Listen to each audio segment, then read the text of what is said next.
You ask Tiger to solve. This deals with linear equations with one unknown. The final result is x equals -33. Let's solve it step by step. Group all x terms on the left side of the equation.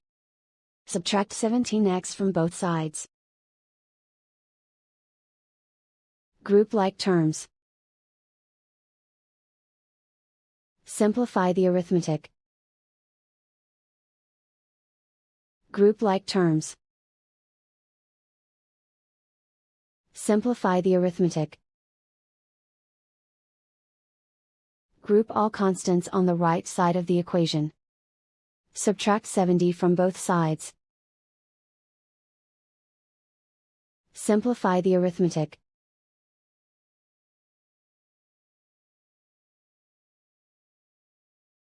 Isolate the x. Divide both sides by 5. Simplify the fraction. Find the greatest common factor of the numerator and denominator.